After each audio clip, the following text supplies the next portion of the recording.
And we're live. Phil Tarrant, Tom Panos, Real Estate Exposed. Tom, how are you today? I'm like you. I'm chewing some gum at the moment, Phil, and I want to explain. Have you taken yours out? I took mine out. Yeah, Okay. Of course, man. I'm a professional, Tom. Okay, so to all our viewers, I'm letting you know that I'm chewing gum for medicinal purposes. And the reason why is I've got a blocked ear tube and I've been told that if you actually chew, they actually said chew or yawn. When you chew or yawn, it creates an opening of that airwaves. And what I'm trying to do is to drain some fluid that's happened due to cold, flus, and viruses.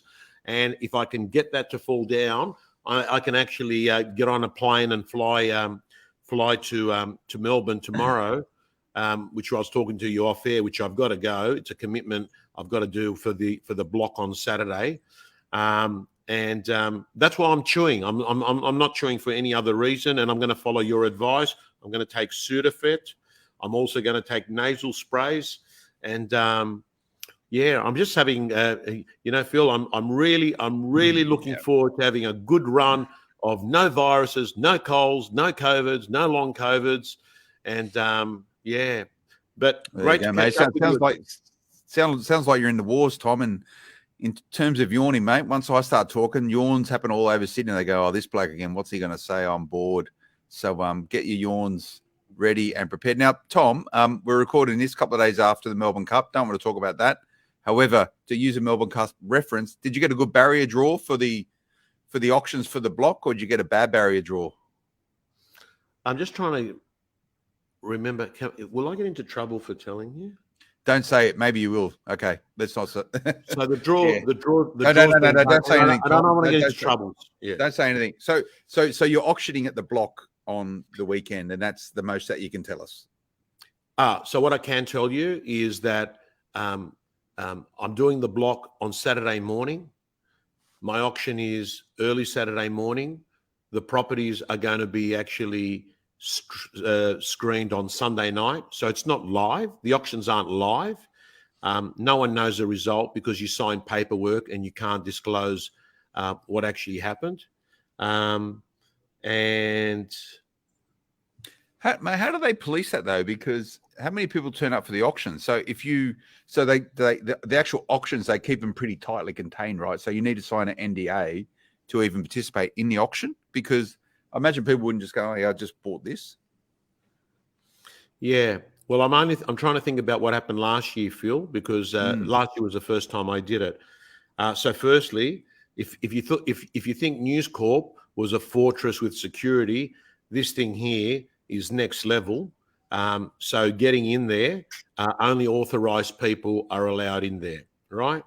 I can only assume that people that are there have signed what I've signed, which is that you can't disclose.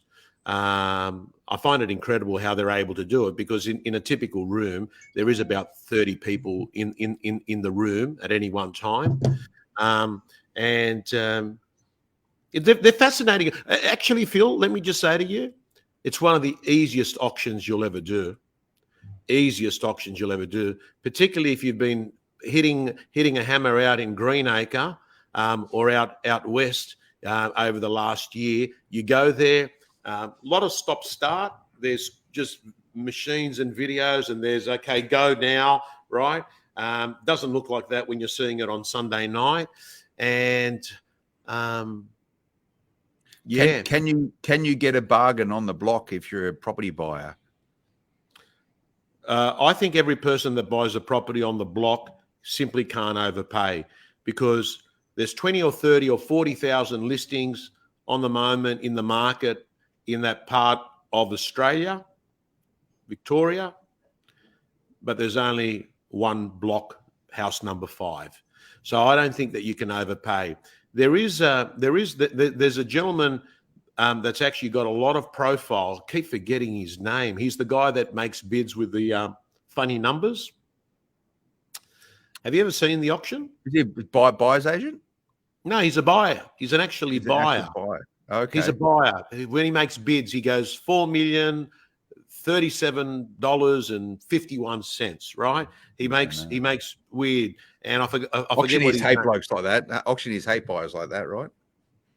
Yeah, auctioneers don't like people that slow the momentum. Auctioneers don't like people that try and start the bidding too low. Auctioneers don't like people that actually make a big fuss and noise. Auctioneers don't like people that try and actually scare all the buyers at the start of the auction. Like one guy that said, "Excuse me, Mr. Auctioneer, can you please confirm that this land is not contaminated underneath here?" Mate, I've got to tell you, if you're a first-home buyer, Phil, and you're sitting there, hey, man, you're going to pay attention to it. You're going to think to yourself, is there something that I don't know? And there's some really experienced bidders that actually do that. I've had one in Alexandria. It's actually online. People can go and watch it. "Excuse me, Mr. Auctioneer, before you start this auction, can you please confirm all the issues here in the property regarding strata reports, regarding this, regarding that?" He went through. I mean, he scared me about the property. And I just looked at him and I said, "Sir, if you're concerned about these things, I suggest you don't bid." And I would have suggested that you've done your research beforehand. And I find it fascinating that you're asking me in front of everyone instead of having done your due diligence with a solicitor. And how'd that go down? We walked. It's funny, Phil, because he was not kind enough. He just, we're walking to the car. I'm holding my board. He never bid. He wanted to bid. He wanted to buy. And he just said, "Thanks, mate. No problems." It was like I had a crack. I thought it was going to work. It didn't work. No hard feelings. And life moved on. But I actually think the best thing that you can say to someone is, if you've got concerns, I suggest you refrain from bidding. Right? It really takes it away from them. What they're looking for. You're a salesman. You can't help yourself. Always selling, Tom. Yeah, so are you. No, I'm not. I'm just about a humble journalist, Tom, trying to get by, trying to report the facts and keep Australia informed. That's my job. I'm not here to sell. Maybe sell the dream of real estate, but I don't know. Is there any dream in real estate right now? Is it markets tumbling? I hear my people tell me. Well, Luke Moroney has just said John Dyer sounds negative. So I'm looking who John Dyer is, and let's press that up here. John Dyer. The RBA stated yesterday Australia is looking at a severe recession. Hence, properties will be worse than the GFC in 2008. Wow. So I hear my people tell me, Tom, that you're getting a bit skitty about property prices. I saw a post from you over the weekend. You're normally a pretty level bloke, and you were very level, but you went, "Oh, hang on a second, something's going on here." Talking about clearance rates were down over the weekend. Complemented with that and subsequent to it, 25 basis point increase on Tuesday, just before the cut was run. That's 7 straight interest rate hikes, the fastest growth ever, or in any time that we can mostly remember. Are you worried, mate? Phil, I'm not worried about the rate rise. I'm worried about the narrative that came with the rate rise. And the narrative is we have one weapon to slay the dragon. They were the words they used, to slay the dragon. The dragon's inflation. The weapon that we have is interest rates. And we want to get interest rates down from like nearly 8% to 3%. And if what they're saying is that they've got this goal to get inflation down to 3%, and they're saying the toolkit for that is interest rates, I think what it says, if you're a buyer now, Phil, think about it. You're going to be asking yourself, when I borrow money and buy a property, like, when will rates stop? What is going to be the end rate that I'm at? And that uncertainty slows decision-making processes. And then you've got vendors who, of course, are thinking to themselves, hey, if this is the narrative and the dialogue out in the market, maybe we should hold off and not do anything and feel, but surprisingly, and I think you were right.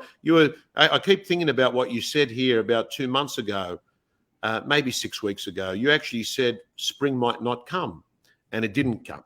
It didn't come. But what has happened is there has been a bit of a rush of people to get properties on the market for an auction day in December. There's no question about that. There's been a rush. But we didn't have the Super Saturday in September. We didn't have, the October blitz of spring listings, right? And in many ways, that has protected the real estate market from actually dropping any further.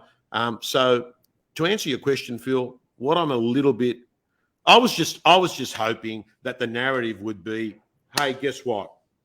We're putting rates up, even if they put them up 0.5. We're putting them up 0.5, but we feel like we're now heading in the right direction. We're coming towards the end of our interest rate exercise, but that's not the narrative at all. The narrative is we're going to be having another crack in February again, Well, whether or not, who knows what they're going to do in December. There's still another RBA meeting on the first Tuesday in December. They obviously have a break over January, so they meet again on February. The big question, Tom, is that are they going to leave it alone for the Christmas period, because they've got to balance sort of mindsets towards capacity to buy Christmas presents and spend money over the holidays, right? Like, getting people in the restaurants, getting them out when they're on holidays, buying Christmas presents, retail spending, all that sort of stuff. It's going to be a tough call. This next rate announcement, I haven't yet formed a view on it. I'll wait a couple of weeks before I sort of be a bit more considered about whether or not they'll do anything at that point in time. But I picked up the same narrative out of the RBA, because up until this point, they're like, okay, we'll just do this. We'll get on top of it. We're getting towards the top of this cycle. And, they didn't give any assurance to any Australians that this ongoing upwards rate trajectories is going to continue. I think there's more pain ahead. The question I have, Tom, and I like your view on it, is why Australians continue to spend? Like,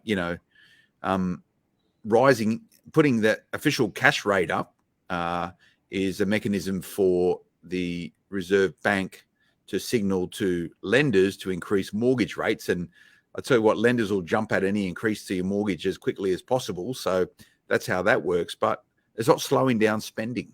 So the question mark is, how long is it going to go? Because Australian family balance sheets are the strongest they've ever been. Obviously, it's not hurting enough people yet to get the effect that they need or want. So what needs to happen? Like, what actually needs to happen in order to stop spending at the rate that it's happening right now? When do we stop people buying stuff that they don't necessarily need and the stuff that they want? Has the Panos household changed its habits at all as a result of rising interest rates? Because no doubt you got a bit of debt around, because I know you got a fair bit of property. Yeah. So, Phil, no, we haven't changed as a family on whether we're buying things or not buying things. If anything, I got 3 members of my family are flying off to Italy in 2 weeks' time. They're in their head, there's no dramas. Life's good. So, Phil, here's my view. Let's go to your first question. Why are people still spending? Because they can. I think right at the moment, they can. Second thing is, at what point will they actually start looking not to?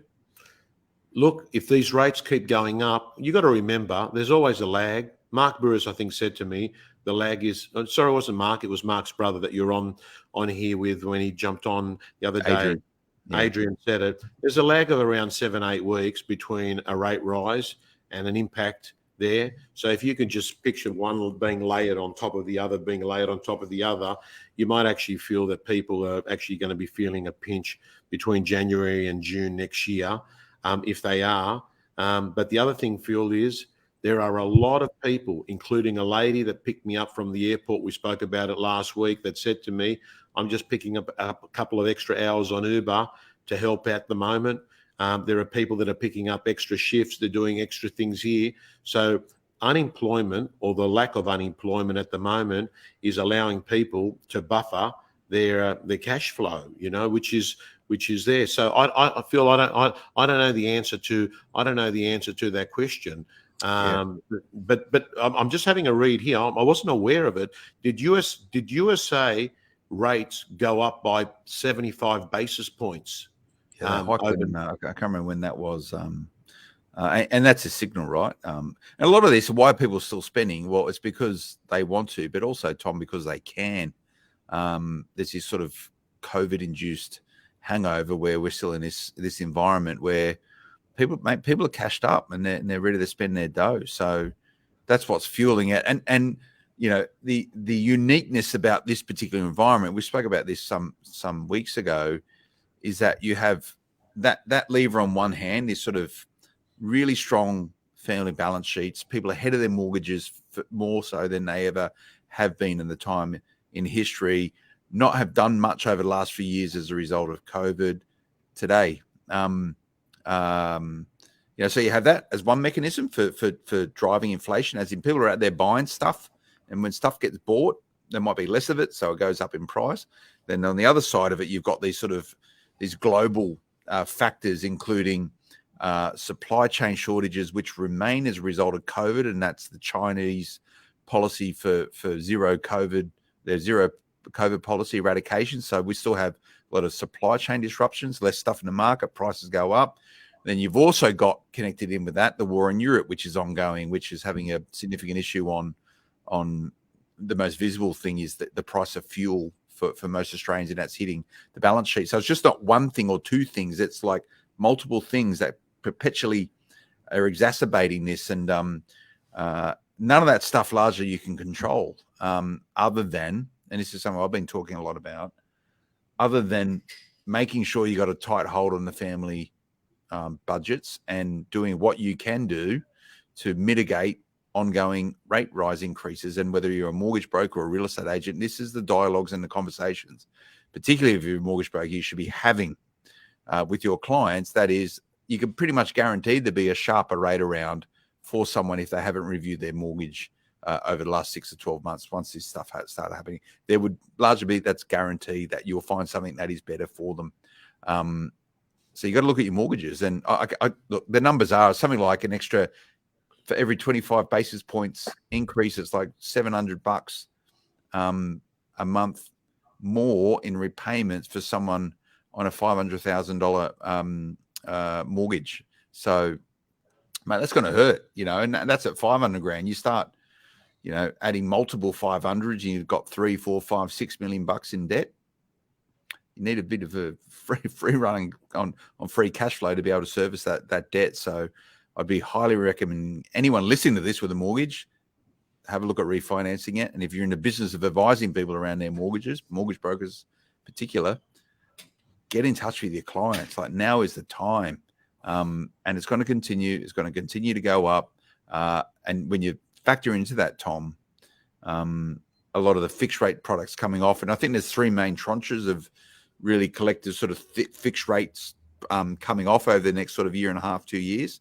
It's going to be, there's moments in times when Australians will bleed, and it's going to be a rude shock for many of those people who have been paying their mortgages starting with a 2, and it instantly goes up to starting with a 5, potentially a 6.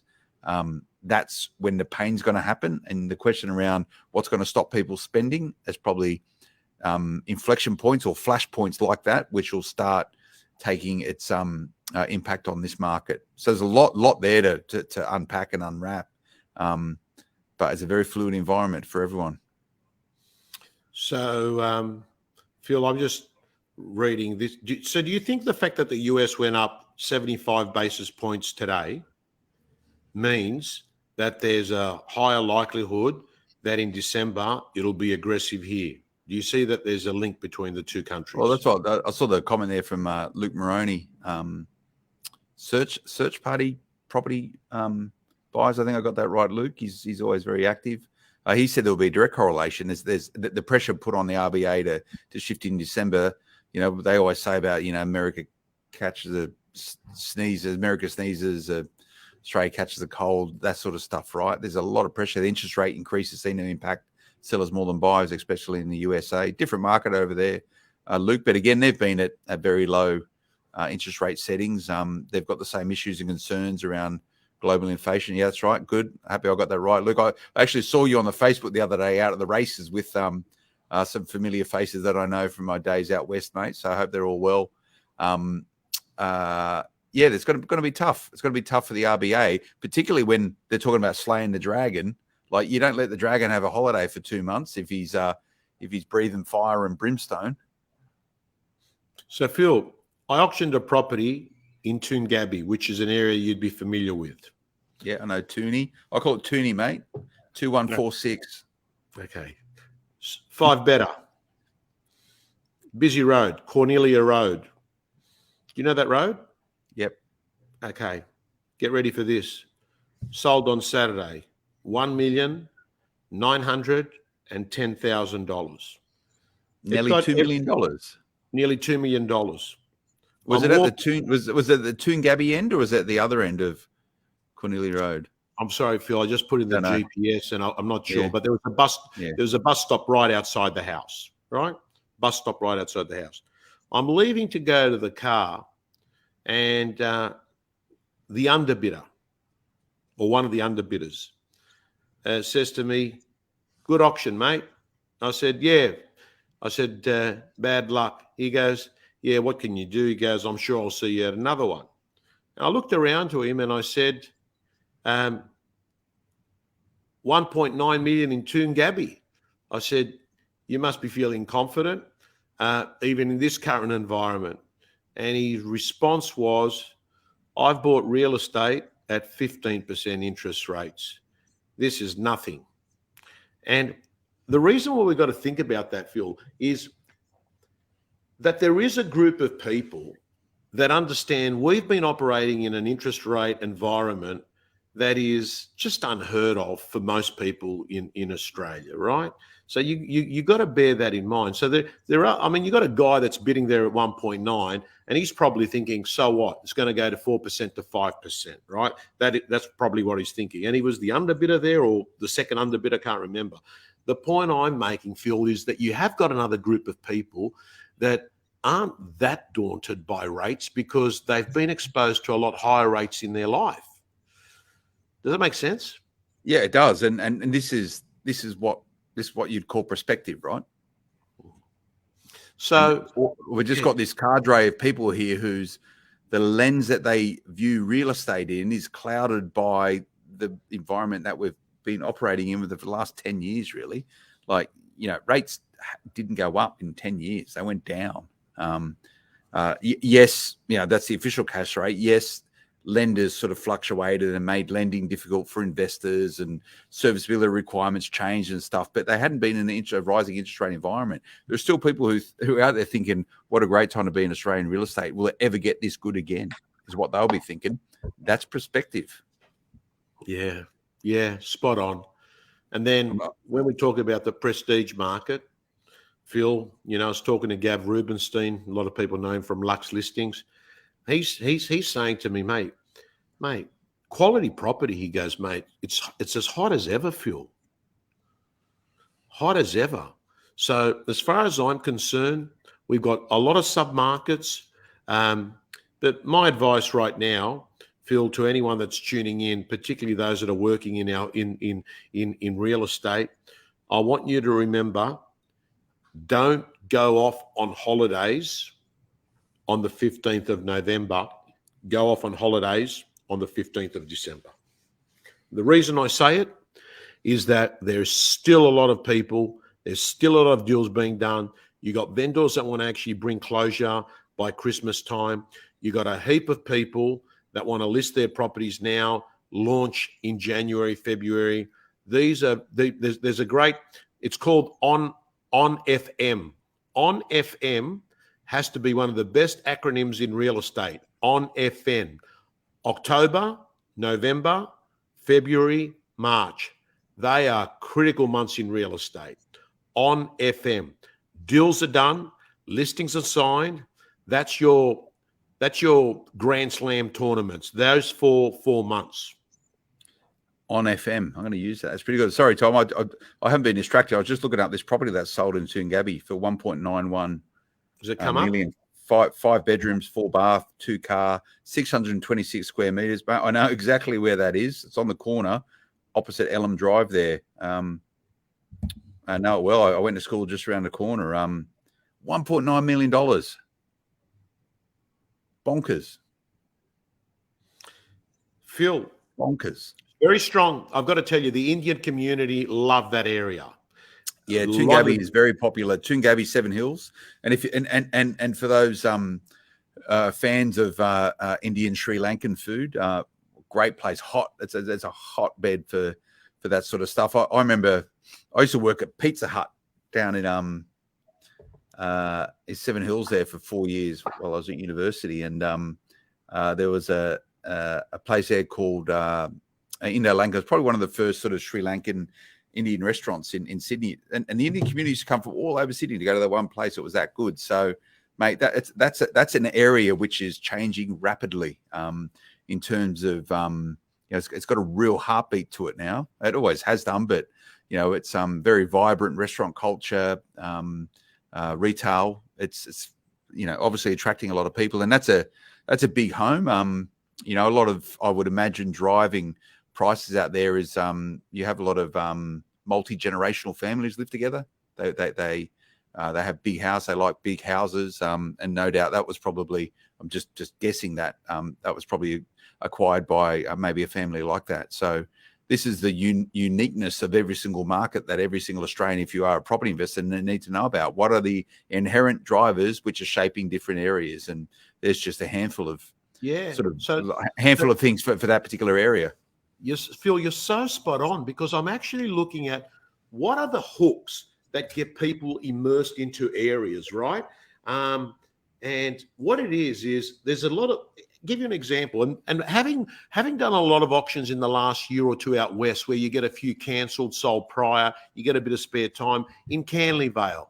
You want to talk, there's a strip there in Canley Vale where there's just some beautiful Vietnamese restaurants, right? Then you go to Greenacre, right? And you look at Greenacre, and there's some beautiful Lebanese restaurants all there. And I'm fascinated. Why do people like Greenacre? Well, very simple. There's some Islamic schools, private schools there that get a lot of attention. So you get schools. You get the same thing with Croydon, with PLC. All the surrounding suburbs, no one's that interested. But in this core suburb, because you've got this school there, I sold a property recently, and the guy said, I'm selling, I'm moving to Miranda. I need to be near Endeavour High. My daughter is I think it's a sports-oriented school. Yeah. So Phil, it's good. I think if you're a property investor, you should actually dig deep and look at key drivers of marketplaces. And I assume, Phil, that Toongabbie, being such a strong Indian Sri Lankan community, has something to do with the temple. I'm not quite sure whether they're Sikh or Hindus, but someone said to me there's a very big temple there. Yeah, it's up the back of Park Lee near the M7 motorway. Big temple, big community connected in with that. Schools are good out there, but even then, it's not really just Toongabbie and Seven Hills now. It's the sort of wider west-northwest corridor there through Bella Vista and Rouse Hill and all those areas. Lots of infrastructure going in there. And you talk about Seven Hills, Tom. Seven Hills and Toongabbie, you can get on the M2, M7, M4 motorways in a heartbeat. North connects up to the M1. You've got rail, you've got ferries. You can get to Parramatta. It is really, the centre, Park Lee. It is the centre of, in many ways, Sydney, and it is attracting a very different type of person to live there than what used to. That's where I grew up. But irrelevant where it is, it's the local level knowledge, understanding, appreciation for property investors and also owner pockets that you need to understand when you're making these decisions. The way we live and the way we are living is changing. Most people want to have their own sort of satellite area that they operate within, with everything that they need: cafes, shops, schools, entertainment, sports. That's what you see a lot of it these days. So property investors, don't be armchair investors. You're not going to get too much info just out of data alone. You need to get boots on the ground, and you need to get out there and sense and feel in there if you want to make more informed decisions. and layer that with some experts like you on the Smart Property Investment podcast that comes out every week. Yeah, mate, that's still kicking goals. Surprised about that's getting like 240,000 downloads a month now. That podcast. Wow, that's extraordinary, mate. It's absolutely bonkers. I still see. I keep asking the team, "Are you sure these numbers are right?" And they're going, "Yeah, you're just hitting them month on month on month on month on month." So you're talking, which I get a real kick out of, by the way, because I sit there and just go, "Really? There's that many people listening to me talk about property to other people?" You know, you're talking about what 60,000 weekly downloads, because I'm just doing the numbers. 240 in a month. Divide that by roughly 4. Mate, there is a lot, Tom. There's a lot. Which is cool, you know, and we sometimes put this Real Estate Exposed onto the Smart Property Investment Show, because if we're sort of talking about investment stuff, we may run this one, but and if so, shout out to everyone who tunes into it, listens to it. Yeah, mate, people and to give a sense for back to the property markets and maybe people's appetite for property waning, mate. If engagement in information and media connected in with property is a sign of intent, Australians are still hungry, mate. Hungry for property. Well, Phil, I've got to get to St. Mary's to go visit, do some training right now at an office. Ray White, St. Mary's, Peter Diamantidis, who's got to be one of the great real estate agents, does 200 sales a year. And he sells a lot of properties in that area, which you'd be aware of. There is a lot of investors, a lot of investors. He sells a lot of investment properties there. Mate, that's getting transformed, St. Mary's. You're driving out there, right? I'm driving out there, and surprisingly, like as we speak, I'm in Haberfield, right? Here's a surprising thing: all these new roads, because no longer do we look at things in kilometres, we look at them in time it takes to get there. So let's have a look at this, Phil. I've just gone on a Waze. I've got to be there at 2:00. It's telling me it's going to take 31 minutes. This is from the inner west in Sydney. Yeah. So you'll be through the tunnel, straight onto the M4, head all the way out. You turn off the M4 straight into St. Mary's, mate. That's an easy drive. It's an easy drive, and you're before the tradie hour as well. Before the utes are on the road, you'll get out there quick, smart. Yeah. Mate, do yourself a favour while you're out there. Just talking about St. Mary's, but back to the point around, the fundamentals that you can understand and research from your armchair, but getting on the ground, mate, do yourself a favour. And I believe Ray White by memory is on the high street there in St. Mary's. Yes, so from the Great Western Highway down to the train station, that strip, mate. Yes. When you drive down it, get a feel for how it changes over the course of it. So you'll turn right, or you get onto it straight off the Great Western Highway. It's still a bit spit and sawdust. Then you'll get down a little bit further. You'll see brand new National Australia, like high-tech looking National Australia banks and Westpac banks and a vibrant shopping precinct. Then you'll get to the end of it, down towards the train station, and you'll see shutters up everywhere. And you'll do that. And with the eye of a property investor, Tom, you'll go, what's going on here? You'll go, what's going on here? Why is it empty down here and looking like this? And why is it looking like this? And you got different shops and people at the other end, mate. And what's the reason? Well, it's got to do, I think, with the airport development. So there's going to be a new train terminating outside of, there you go, the train station there. Luke's on it. He's from out that way. He knows. They're going to redevelop the whole back end of that high street there as they redo the train station, which will be heading out the Badgerys Creek. So it's a major piece of infrastructure that's going in there, and you can see it, mate. Visually, you can go and have a look at it. Take your kids down there and say, "You want to know how real estate works? Here it is. Here, he's a microcosm of it, all in one hit." Even the shops are changing out there, Tom. Good pub out there at St. Mary's on the high street. Go and have a schooner. Treat yourself. Okay, we might go down there together. Maybe one day, me and you, we sit there and we talk about that was then, this is now, and look at where Phil Tarrant's come from. Oh, mate. Look at where I love West. West is best, mate. But I'll give you. I'm surprised, guys like fancy blokes like you. I didn't think you ever sort of went west of Leichhardt. So it's good to see you're out doing your stuff, mate. Have gavel, will travel. All righty, Phil Tarrant, to all our listeners and viewers, thank you so much for tuning in. We'll speak to you next week. And let's have a great week. And remember, hey, yes, rates have gone up, but as we said earlier on, there's still about a third, or even a quarter of when I got into real estate, Phil, I'll never forget it.